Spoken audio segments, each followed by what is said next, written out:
नमस्कार विद्यार्थियों। पाश्चात्य राजनीतिक विचारकों का हम अध्ययन कर रहे थे। पाश्चात्य राजनीतिक विचारकों के अंतर्गत हीगल के बारे में हम अध्ययन कर रहे थे। हीगल की द्वंद्वात्मक पद्धति और राज्य के संबंध में जो उनके सिद्धांत है उसका हम अध्ययन कर चुके हैं। आज हम हीगल के जो स्वतंत्रता संबंधी विचार है उसके बारे में हम अध्ययन करेंगे। हीगल के जो स्वतंत्रता संबंधी विचार है वो अपने समय के स्वतंत्रता संबंधी विचारों से थोड़े अलग है। जैसे हीगल कांट की स्वतंत्रता, क्योंकि कांट ने भी स्वतंत्रता संबंधी विचार अपने प्रकट किए हैं, वो व्यक्तिगत स्वतंत्रता से संबंधित है। हीगल ने कांट की स्वतंत्रता को एक नकारात्मक, एक सीमित स्वतंत्रता कहा है, व्यक्तिपरक स्वतंत्रता कहा है। हीगल ये मानते हैं कि अगर व्यक्ति की स्वतंत्रता व्यक्ति तक सीमित है तो वो वास्तविक रूप में स्वतंत्रता प्राप्त नहीं कर सकते। व्यक्ति अपनी स्वतंत्रता का वास्तविक उपभोग स्वतंत्रता के वातावरण यानी कि राज्य के एक अंश के रूप में, एक सदस्य के रूप में ही प्राप्त कर सकते हैं, क्योंकि व्यक्ति की व्यक्तिगत स्वतंत्रता स्वार्थ पर आधारित हो सकती है, वो किसी इच्छा पर आधारित हो सकती है, किसी निजी कारणों से आधारित हो सकती है, स्वार्थ पर आधारित हो सकती है, इसलिए वो वास्तविक स्वतंत्रता का उपभोग नहीं कर सकती। वास्तविक स्वतंत्रता एक राज्य के सदस्य के रूप में ही प्राप्त हो सकती है। हीगल की स्वतंत्रता संबंधी विचार उन्हीं के इर्द गिर्द, इन्हीं विचारों के इर्द गिर्द इनके स्वतंत्रता संबंधी विचार हम कह सकते हैं।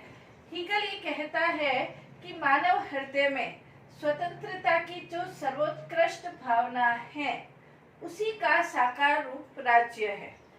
मानव हृदय में स्वतंत्रता की जो सर्वोत्कृष्ट भावना है, स्वतंत्रता की भावना है, लेकिन स्वतंत्रता की भावना वो राज्य का ही रूप कह सकते हैं, और राज्य से भिन्न व्यक्ति खाली स्वयं अपना विकास करना चाहे वो वास्तव में स्वतंत्रता नहीं है।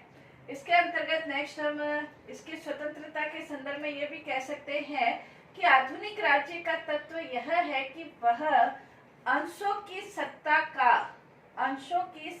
का यानी कि प्रत्येक व्यक्ति के अंश जो है, राज्य के जो अंश यानी कि व्यक्ति के अंतर्गत जो स्वतंत्रता है उसकी स्वतंत्रता यानी कि अंशों की स्वतंत्रता का, सत्ता का अंश की स्वतंत्रता, जो अंश की यानी कि विश्व आत्मा की स्वतंत्रता है उसके साथ सामंजस्य स्थापित कर देना, ये वास्तव में स्वतंत्रता कही जा सकती है।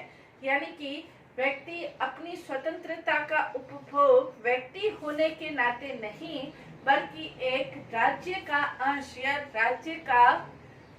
राज्य का एक इकाई होने के नाते अपनी स्वतंत्रता का उपभोग करे। व्यक्ति स्वयं की स्वतंत्रता का या स्वयं की स्वतंत्रता का ध्यान नहीं रखे, उपभोग नहीं करे, क्योंकि हीगल व्यक्तिगत स्वतंत्रता नाम की तो कोई चीज मानता ही नहीं है। हीगल ये कहते हैं कि हालांकि प्राचीन यूनानी दार्शनिकों ने स्वतंत्रता की अवधारणा को प्रतिपादित किया था, लेकिन उनकी जो स्वतंत्रता है कुछ व्यक्तियों तक सीमित थी। क्योंकि वहां पर यूनान के अंतर्गत दास व्यवस्था थी, और इस कारण से जो स्वतंत्रता है वो कुछ व्यक्तियों तक ही सीमित थी। लेकिन जर्मनी के अंतर्गत प्रत्येक व्यक्ति की स्वतंत्रता का प्रतिपादन किया गया है, और जर्मनी के लोग ही वास्तविक रूप में स्वतंत्रता के जो सिद्धांत है उसके समर्थक है। जर्मनी ही लोगों को वास्तविक रूप में स्वतंत्रता क्या है ये बताती है। कहने का तात्पर्य ये है कि वो व्यक्तिगत स्वतंत्रता को महत्व नहीं देते हीगल, बल्कि राज्य के अंतर्गत राज्य की सत्ता का अंश होने के नाते हम अपनी स्वतंत्रता का पालन करें, ये वास्तविक रूप में स्वतंत्रता मानते हैं हीगल। अगर इसके कुछ पॉइंट हम देखें तो इसके अंतर्गत हीगल ये कहते हैं स्वतंत्रता मनुष्य का विशेष गुण है। हीगल ये कहते हैं कि स्वतंत्रता मनुष्य का विशेष गुण है, ये मानवता का आधार है और स्वतंत्रता के बिना तो मानव का विकास संभव नहीं है।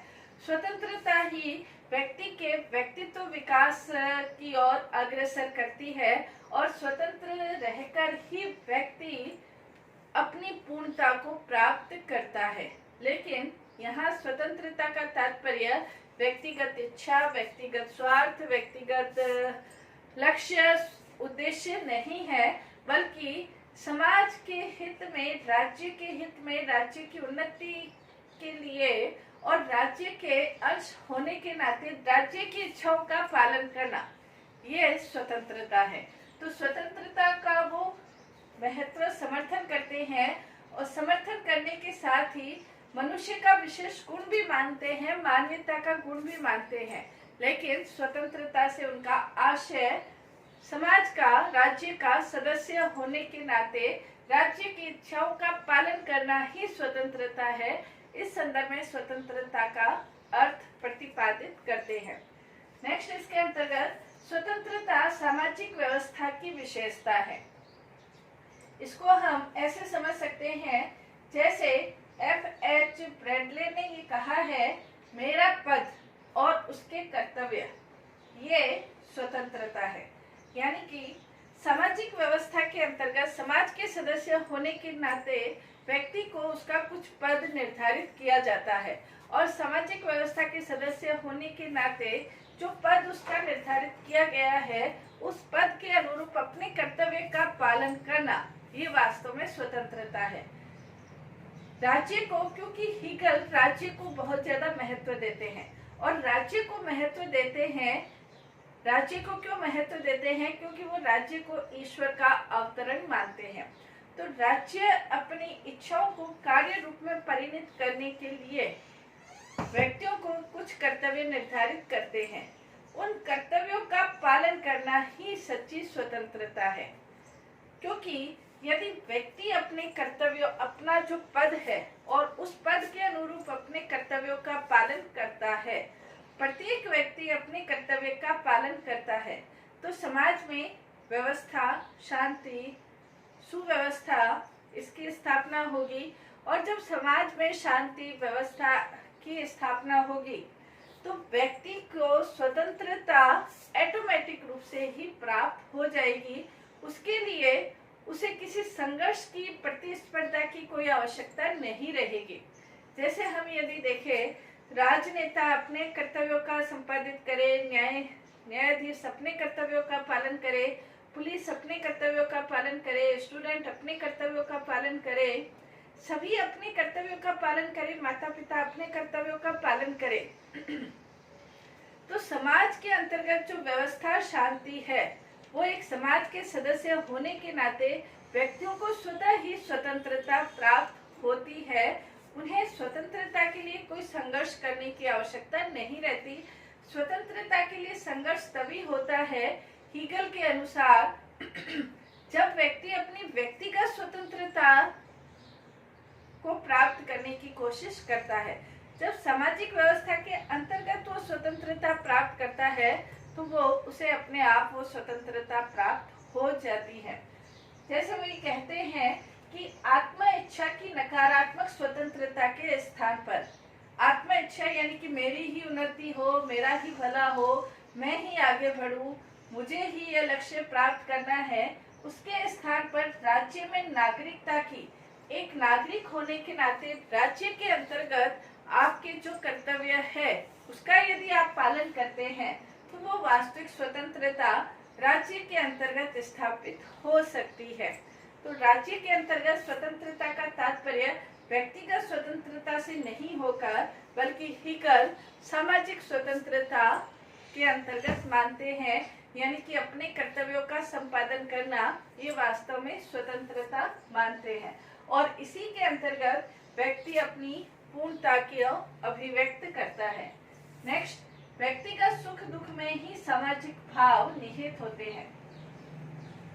व्यक्तिगत सुख दुख सामाजिक भावों के अंतर्गत ही निहित होते हैं। इसके अंतर्गत हीगल ये कहना चाहते हैं कि जब व्यक्ति दूसरों के लिए कार्य करता है, सामाजिक रूप से कार्य करता है, तो व्यक्ति के अंतर्गत वास्तविक रूप से सुख की अनुभूति होती है। और यही व्यक्ति जब अपने व्यक्तिगत स्वार्थ के लिए या अपनी इच्छाओं की, तुच्छ इच्छाओं की पूर्ति के लिए या अपने व्यक्तिगत हितों के लिए कार्य करता है, तो भले ही उसे कुछ प्राप्त हो जाए, लेकिन उसे सुख की अनुभूति नहीं होती। यदि वो नकारात्मक कार्य करता है तो उसे दुख की अनुभूति होती है।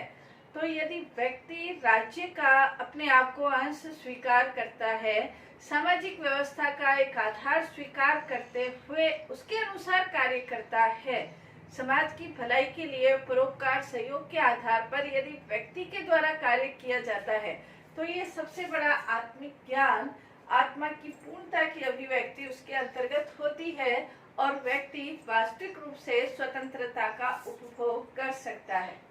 नेक्स्ट, इसके अंतर्गत स्वतंत्रता विवेक के आदेश पालन में ही है। हीगल ये कहना चाहते हैं कि वास्तव में स्वतंत्रता जो राज्य के आदेश है, राज्य के जो कानून हैं, उन कानूनों का पालन करने में ही वास्तविक रूप से व्यक्ति की स्वतंत्रता निहित है।